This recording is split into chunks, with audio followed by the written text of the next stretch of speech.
to ask you, Mr. Lando, is President Trump a Russian asset? Absolutely not, Senator. He's the President of the United States, duly elected by the American people. Well, the reason I ask is many people back home have been asking me this question. And they say, if he was an asset, we would see exactly what he's doing now.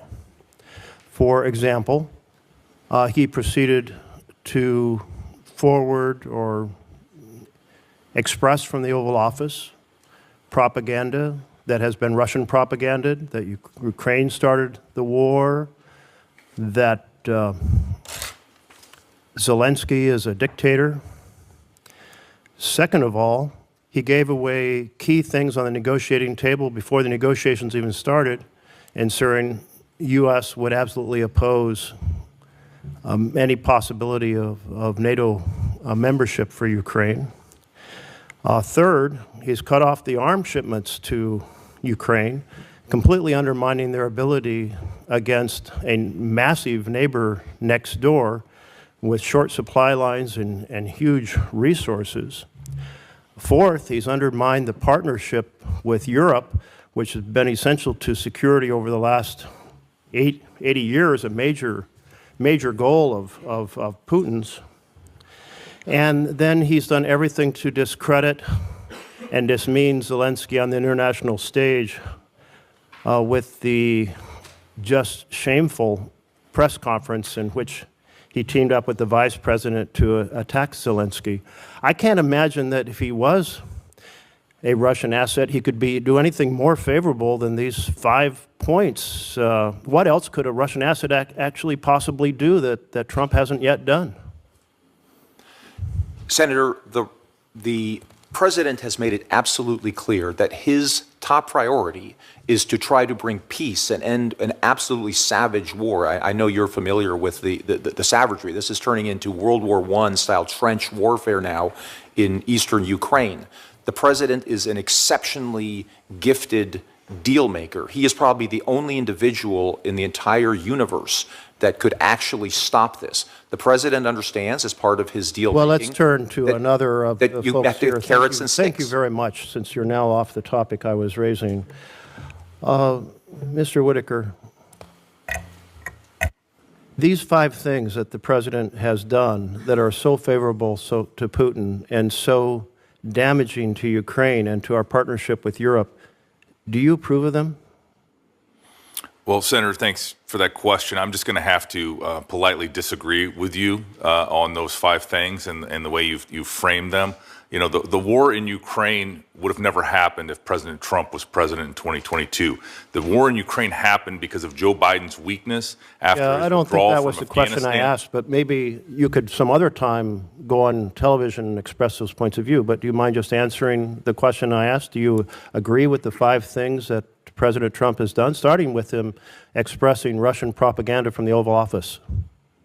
Well, you know, again, as I mentioned to your colleague, I am not here to assign labels. We're in the middle of a very important peace negotiation. Okay, thank you. I do hope that we have an administration that works to get the very best deal for Ukraine, but what a Russian asset would do would be to work to get the very best deal for Russia, and that appears to be exactly what Donald Trump is trying to accomplish. I want to turn to USAID, and you've heard from my colleagues. We have a group, Mercy Corps, headquartered out of Oregon, that has contracts all over the world, places like Liberia and Kenya and Syria and DRC and Ethiopia. One of the things that I was really struck by was one of their contracts. These are mostly clean water, health care, nutrition contracts, helping people in desperate situations in partnership with the host nations, which is all about both helping people but also building that relationship with those nations. But in Liberia, the contract that was canceled provides support for school lunches for 146 schools and 25,000 children. I was very struck by this particular contract because when I was down in Guatemala, I was asking the president, what is the most effective program we have in Guatemala that he'd like to see expanded? This is a former president of Guatemala. And he said, school lunch program. He said, here's the reason why. One, our kids don't have enough nutrition. They're stunted. Second of all, the prospect of getting lunches at school gets them to school, and education is essential. He said, third of all, it creates local contracts for people who prepare the lunches, so it's a little bit of economic investment in every village around the country. Does it make any sense to cancel a program like that that is so beneficial in so many different ways and is done in partnership with the host nation? Is that directed at me, Senator? Sure. Well, why not? As you know, NATO is a different animal. Absolutely, I know it is, but you have broad foreign policy experience, so maybe you'd like to, and maybe I'll just get quickly an answer from all three of you, whether it makes sense to cancel such a program. So if I could hop in a second, the Secretary Rubio's waiver specifically covers life-saving medicine, medical services, food, shelter, and subsistence. Very interesting. Then why hasn't this contract been restored? Again, sir, I can just look at the waiver. If confirmed, well, here's the thing. Let me just explain that the Solicitor General, Sarah Harris, said the funding freeze is not continuing. It is over. But the fact is the gears are not turning, and the gears have to turn in order for contracts to be restored and for aid to flow. And so we're talking about diseases overseas. We don't want people getting on planes with those diseases and bringing those, well, the fancy term, but Ebola-type style of diseases here to the United States, et cetera. And it is just double talk to say that the funding freeze is over when the gears aren't turning because administrations find other ways to keep them from turning, including having fired all the people who turned the gears.